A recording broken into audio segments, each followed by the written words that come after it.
अस्सलाम वालेकुम my YouTube family, कैसे हैं आप सब। उम्मीद करती हूँ सब बहन भाई ठीक ठाक होंगे, खैरियत से होंगे। तो आज मैं बनाने लगी हूँ इंतहाई झटपट और क्विक सी निहारी।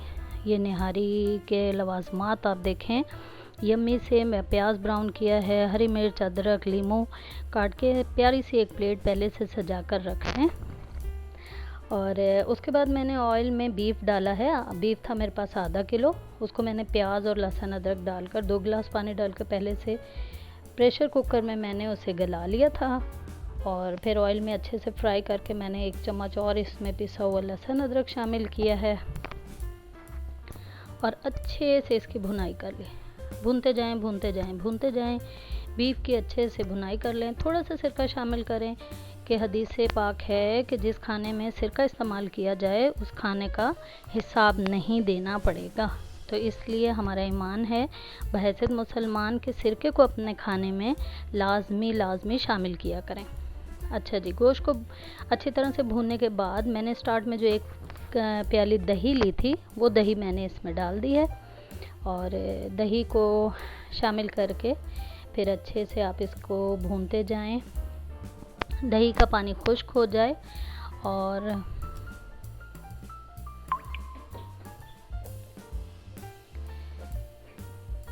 फिर मैंने इसमें 2 टेबल स्पून भर कर डाला है निहारी मसाला। निहारी मसाला 2-2.5 चम्मच मैंने डाला। अगर आप कम खाते तो आप 1-1.5 चम्मच भी डाल सकते हैं, क्योंकि हरी मिर्ची भी हम खाते हुए शामिल कर लेते हैं उसके टेस्ट के लिए। धनिया, हरी मिर्ची, लीमू ये सब डाल के निहारी में मिक्स करके हम खाते हैं। तो अच्छे से फिर इसको दही को और मसाले को मिक्स करते जाएंगे। भुने भुने भुने अच्छे से भून लें ताकि बीफ की छेन ना रहे। उसके बाद मैंने किया था 4-5 गिलास भरा के मैंने बॉईल कर लिया और निहारी में शामिल कर दिया था। जितना आप चाहें शोरबा बना सकते हैं, क्योंकि बाद में हमने इसमें आटा भी शामिल करना होता है।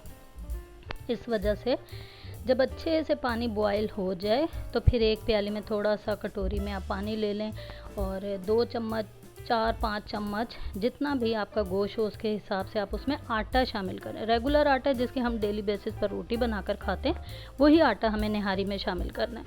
निहारी में डालकर उसको अच्छे से पकाएं, आटे का कच्चापन दूर हो जाए।